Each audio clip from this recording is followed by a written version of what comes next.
बिस्मिल्लाहिर्रहमानिर्रहीम अस्सलाम वालेकुम। स्ट्रगल वॉइस के प्लेटफॉर्म से मैं आपका मेज़बान मोहम्मद कामरान सुमरो आप सब बाशऊर दोस्तों को दिल की गहराई से खुशामदीद। आज ही हमारे पास एक और नई गुफ्तगू, नए सवालात और एक और नए मेहमान के साथ हम आपकी खिदमत में हाजिर हैं।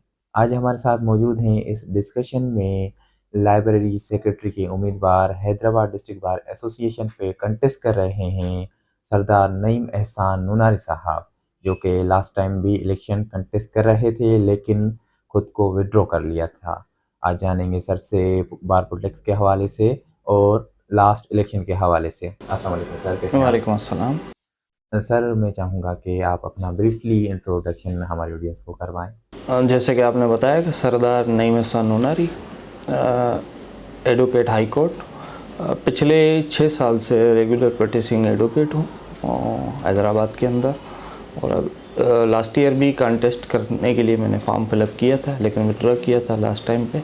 अभी दोबारा से library secretary district bar association Hyderabad 2026 में same post for the library secretary contest कर रहा हूँ। अच्छा सर, बार पॉलिटिक्स आपकी नज़र में, बार पॉलिटिक्स का जो वर्ड है उसको आप सुनते ही क्या आपके माइंड में आता है कि बार पॉलिटिक्स को कैसा होना चाहिए? बाहर पॉलिटिक्स, देखिए अगर आप पॉलिटिक्स की बात कर रहे हैं तो वकील और सियासत का जैसे समझिए कि जिस्म और रूह का ताल्लुक़ होता है, हमारा वो ताल्लुक़ है। आपकी इस बार पॉलिटिक्स में अब जिसको कह रहे हैं उस बार पॉलिटिक्स ने हमारे दुनिया के नामवर तरीन, अगर मैं कहूँ कि लीडरान इसी बार पॉलिटिक्स में से निकल के आए। चाहे वो इब्राहिम लिंकन हो, चाहे वो नेल्सन मंडेला हो, चाहे आपके अपने बानी कायद-ए-आज़म मोहम्मद अली जिन्ना हो, चाहे जिन्होंने मंशूर दिया जुल्फ़िकार अली भुट्टो साहब हो, अगर आप इंडिया की बात करें वहाँ पे महात्मा गांधी हो, तो जितने भी दुनिया के मोतबर शख्सियत हैं वो इस बार पॉलिटिक्स की वजह से ही निकल के आए हैं। तो आप इसके रोल को डिनाई नहीं कर सकते।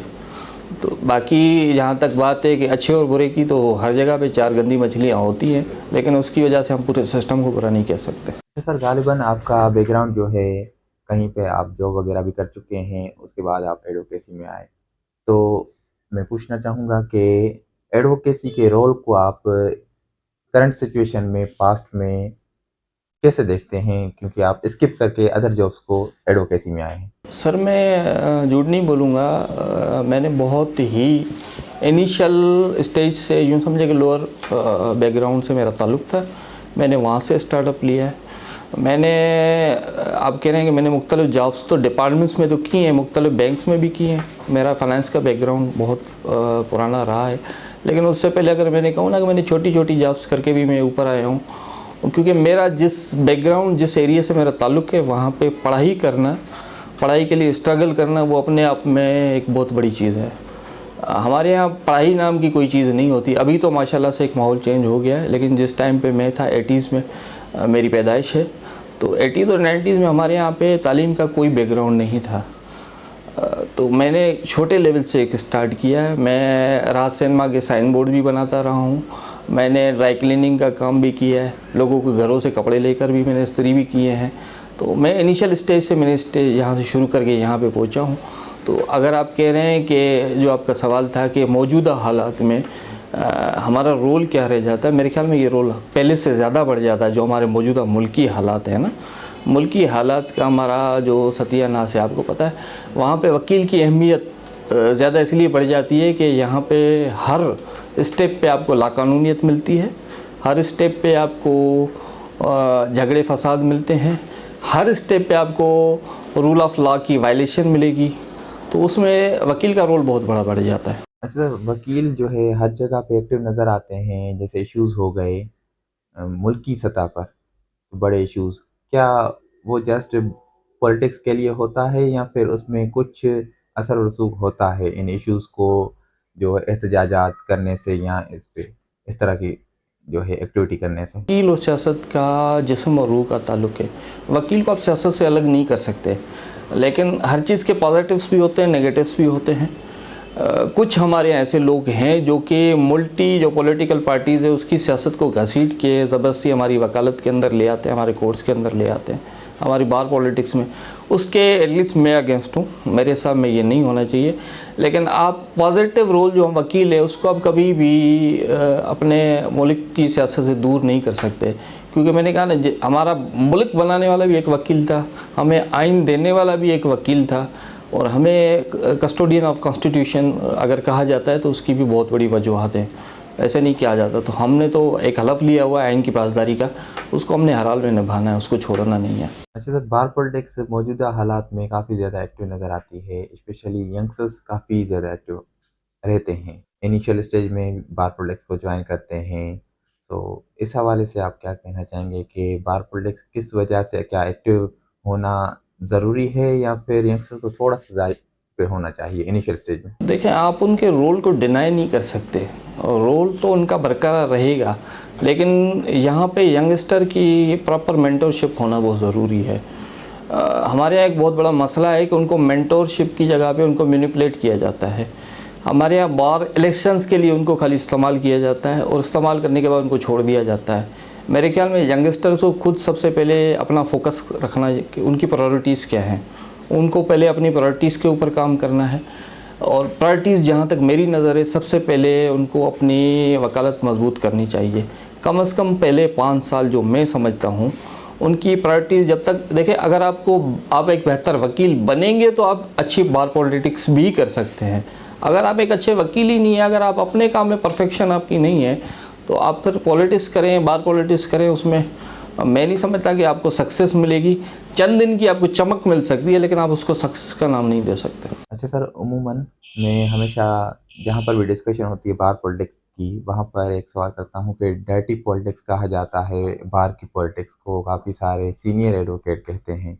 इस पे आपका क्या पॉइंट ऑफ व्यू है? नहीं, डर्टी पॉलिटिक्स नहीं है। मैंने कहा ना, हर तालाब में चंद गंदी मछलियाँ होती हैं। हर चीज़ के पॉजिटिव्स भी होंगे, आपको नेगेटिव्स भी मिलेंगे। तो आप ऐसा नहीं है कि आप पूरे के पूरे कहें कि सारा माशरा ही हमारा खिलाफ है।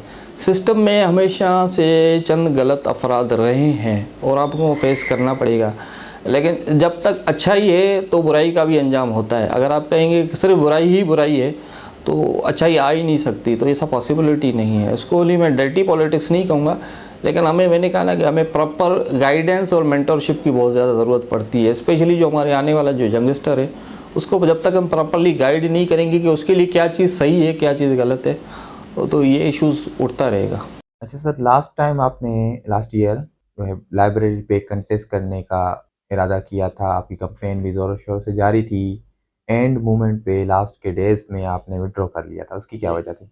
सर, उसकी 2 बहुत बड़ी वजूहत थी। एक तो मैंने कहा कि मेरा जहाँ से ताल्लुक़ है वहाँ पे इस स्टेज पे पहुँचना अपने आप में एक बहुत बड़ा एजाज़ है। मैं एक फ़र्स्ट जनरेशन एडवोकेट हूँ। अभी अल्हम्दुलिल्लाह आफ्टर रिटायरमेंट मेरे वालिद साहब ने, मैंने उनको वकालत करवा के उनको एनरोल एज एडवोकेट करवाया है, वरना मैं अपने ख़ानदान अपनी बरादरी का पहला वकील हूँ।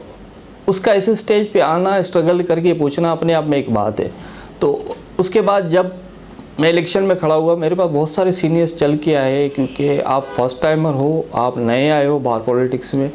जो पहले जो दोस्त खड़े हैं वो काफ़ी टाइम से ट्राई कर रहे हैं, वो काम कर रहे हैं, तो आप उनको मौका दो। उनका बार बार आना मेरे लिए एक बहुत बड़ा एक तो एहसास था, तो मेरे ऊपर भी लाजिम था मैं उनको भी एक तो इज़्ज़त दूँ, और वो मैंने दी अल्हम्दुलिल्लाह। दूसरा, मैंने, अगर आपको याद हो, पिछले साल भी हमने इंटरव्यू कंडक्ट किया था, मैंने आपको क्लियरली बोला था जो मेरा मंशूर है, जो मेरा विज़न है, जो मेरा मिशन है, अगर मैं समझूंगा मैं इसके ऊपर पूरी तरह से इम्प्लीमेंट नहीं कर सकता तो मैं कंटेस्ट नहीं करूंगा। और रियलिटी यही थी कि मैंने लास्ट टाइम पे ये रियलाइज़ कर दिया था कि मेरे पास विज़न तो है, मेरे पास एक मैनिफेस्टो भी है, मेरे पास एक मिशन भी है, लेकिन उसको इम्प्लीमेंट कैसे करना है मुझे वो रास्ता दिखाई नहीं दे रहा था। तो अभी पूरे साल मैंने उसके ऊपर वर्किंग की। अब अगर मैं आ रहा हूँ, मेरा विज़न भी सेम है, मैनिफेस्टो भी सेम है, लेकिन अगर आप कहेंगे कि मैं उसको पूरी तरह इम्प्लीमेंट कर सकता हूँ, तो अल्हम्दुलिल्लाह मेरे पास वो रास्ता भी है, मेरे पास वो रोशनी भी मुझे दिखाई दे रही है कि मैंने किस रास्ते से चल के अपनी ये चीज़ को अचीवमेंट करनी है। क्योंकि मैंने कहा ना, मैं बहुत लोअर मिडिल क्लास से आया हूँ। मैं अपनी आने वाली किसी भी अपॉर्चुनिटी को इस तरीके से वेस्ट नहीं कर सकता कि मैं सिर्फ ओहदा बराए नाम ले लूँ और खड़ा हो जाऊँ। अगर मैं कहूँ कि तो मेरे लिए कोई ये होना ना होना ओहदे का कोई फ़र्क नहीं पड़ता, लेकिन मेरी हमेशा तो कोशिश, अगर मैं किसी जगह पे आ रहा हूँ तो वहाँ पे मैंने डिलीवर करना है, सिर्फ बराए नाम नहीं आना। तो अल्हम्दुलिल्लाह तो हमारे पास इस वक्त जो रास्ता मौजूद है, जो मैनिफेस्टो है हमारे पास, मैं समझता हूँ मुकम्मल हमारे पास उसका रोड मैप तैयार है कि हमने उसको इम्प्लीमेंट कैसे करना है और हम करके दिखाएंगे। अच्छा सर, लाइब्रेरी सेक्रेटरी ही क्यों, इस सीट का ही आपने क्यों इंतखाब किया? लास्ट टाइम भी यही वाली सीट पे आप कंटेस्ट कर रहे थे, इस दफ़ा भी इसी सीट पे, क्या वजह है? लाइब्रेरी का रोल मेरी नज़र में बहुत बड़ा है। लाइब्रेरी का रोल मेरी लाइफ में बहुत बड़ा है। मैं समझता हूँ लाइब्रेरी की जो डेजिग्नेशन है, जो सीट है, वो किसी आम, आप उसको दूसरी सीट के साथ कंपेयर नहीं कर सकते। कि कभी भी हमारे यहाँ एक बहुत बड़ा अलमिया है कि कोई भी ग्रुप हर दफ़ा किसी न किसी सीट पे जहाँ पे उसको स्पेस नहीं मिलता, वो लाइब्रेरी सेक्रेटरी की सीट पे कॉन्टेस्ट करना चाहे, तो मैं समझता हूँ ये गलत है। लाइब्रेरी सेक्रेटरी, अगर आप कहें ना कि एक पहाड़ है, माउंट एवरेस्ट है या K2 है, जब आप उसकी चोटी पे चढ़ते हो तो आपको पहले बेस कैंप पे पहुंचना होता है। बेस कैंप पे आपको प्रिपरेशन करनी होती है, तैयारी करनी होती है, आपको रस्सी चाहिए, आपको साजो सामान चाहिए। तो वो जैसे समझे आपकी लाइब्रेरी है। वकालत अपने आप में इतना वसी फील्ड है, एक K2 की चोटी है जो कि आपने अगर सर करनी है तो उसके लिए प्रिपेयर आपको लाइब्रेरी से होना है। तो मेरी जो अपनी लाइफ के जो एक्सपीरियंस गुज़रे हैं, मैं नहीं चाहूँगा कि वो इतने हार्ड एक्सपीरियंस शायद किसी और के साथ गुज़रे। तो मेरी प्रॉपर जो हमेशा से कोशिश यही है कि मैं आने वाले नौजवानों को एक प्रॉपर मेंटोरशिप प्रोवाइड करूँ, उनको मैनिपुलेट ना होने दूँ, उनको आगे का रास्ता दिखाऊँ, ताकि वो ये K2 की जो चोटी है वकालत की, वो सर कर सकें। मेरी सबसे बड़ी कोशिश यही है। तो अभी तक तो इंशाल्लाह विज़न भी यही है, क्योंकि हमारे जो इनिशियल जो काम होता है किसी भी वकील के लिए, देखिए हमारे पास रेगुलरली बेसिस पे अगर मैं कहूँ सालाना न्यू एडवोकेट 1000 के करीब न्यू एडवोकेट इनरोल होके आ रहे हैं, लेकिन हम उनके लिए कर क्या रहे हैं, ये एक बहुत बड़ा अलमिया है। अगर मुझे यूँ कहूँ, शुक्र अल्हम्दुलिल्लाह है मेरे लिए, मैं एक बहुत अपने आप में एक लकी साबित हुआ कि मुझे एक प्रॉपर गाइडेंस मिली, मेंटरशिप मिली, कि मैंने अगर कहूँ कि मेरे लास्ट 5 इयर्स में 500 डिस्पोज ऑफ केसेस हैं, लेकिन मेरे साथ जो चले थे, मैं अगर कहूँ उनके पास 5 वकालतनामे भी नहीं है, केसेस भी नहीं है, तो उसकी वजूहत हैं। उनको वो प्रॉपर गाइडेंस नहीं मिली, वो मेंटरशिप नहीं मिली। तो मैं कभी नहीं चाहूँगा आने वाले जो यंगस्टर हो इस चीज़ को फेस करें, कम से कम मैं उसमें अपना एक बहुत बड़ा रोल प्ले कर सकूँ। अच्छा सर, नौजवान नस्ल को, जो नौजवान एडवोकेट्स आते हैं एडवोकेसी में, उनको डेवलप करने के लिए लाइब्रेरियन सेक्रेटरी या लाइब्रेरियन का क्या काम हो सकता है, या कौन से काम सर अंजाम दे सकता है? सर बहुत वसी क्वेश्चन है आपका। अगर मैं कहूँ ना कि क्या कर सकता है, करने को तो 1000 अगर मैं कहूँ कि आपके सालाना एडवोकेट्स आ रहे हैं, लेकिन उसमें से हमारे यहाँ अलमिया यही है कि अगले 2 साल जब वो हाई कोर्ट की इनरोलमेंट तक पहुँचते हैं तो उसके 1000 में से मुश्किल से बमुश्किल 200 बचते हैं, क्योंकि आपका इनिशियल स्टेज इतनी ज़्यादा टफ़ है, जो आपकी फाइनेंशियल इनस्टेबिलिटी है। नए आने वालों के लिए ना तो कोई इंटर्नशिप्स प्रोग्राम्स हैं, ना कोई रिटर्नशिप्स हैं, ना कोई एडवाइजरीज़ हैं, तो ना उनको कोई प्रॉपर गाइडेंस है कि उन्होंने आगे जाना कैसे है। हमारे यहाँ चकोचौंध इतनी है वकालत की कि लोग समझते हैं कि मैंने जाना है, बस मुझे नाम मिल जाएगा, नेम फेम हर चीज़ मिल जाएगी, तो ये पॉसिबिलिटी नहीं है।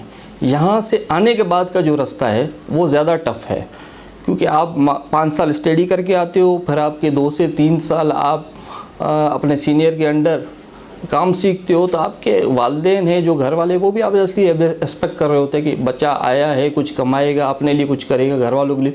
वो उसके ऊपर एक जो वज़न होता है, उसके ऊपर जो बर्डन होता है एक्सपेक्टेशंस का, वो एक बहुत बड़ा होता है। तो उसको पूरा ना कर पाना, वो कैसे करना है, उसके लिए हमें एक प्रॉपर गाइडेंस चाहिए, और इंशाल्लाह उसके लिए हम पूरी कोशिश करेंगे। जैसे आपने कहा कि लाइब्रेरी ही क्यों, लाइब्रेरी के लिए देखो को मैं 2 हिस्सों में यहाँ पे डिवाइड कर लूँगा, कि एक तो हमारे सीनियर्स एडवोकेट्स हैं, उनको प्रॉपर बुक्स चाहिए, प्रॉपर मटेरियल चाहिए, प्रॉपर टूल्स चाहिए लाइब्रेरी के अंदर। जैसे हमारे यहाँ अनफॉर्चुनेट इतना है कि जो हमारे पास प्रिंटर है उनके अंदर मैं कहूँ ना टोनर तक अवेलेबल नहीं है कि वो बैठ के प्रिंट कैसे करवा सकते हैं अपने केस लास। अगर हम उनको सारा ये प्रोवाइड कर लेते हैं मटेरियल, तो यहाँ पे सीनियर्स का तो मसला हल हो जाता है। बल्कि हम चाहेंगे उन सीनियर्स के लिए हम जो वो अपना एक्सपीरियंस जो रखते हैं वो आने वाले यंगस्टर्स को भी उनको ट्रेंड करें, उनको गाइड करें, उनके लिए रिसर्च प्रोग्राम, उनके लिए ट्रेनिंग्स, उनके लिए सेमिनार्स कंडक्ट किए जाएं।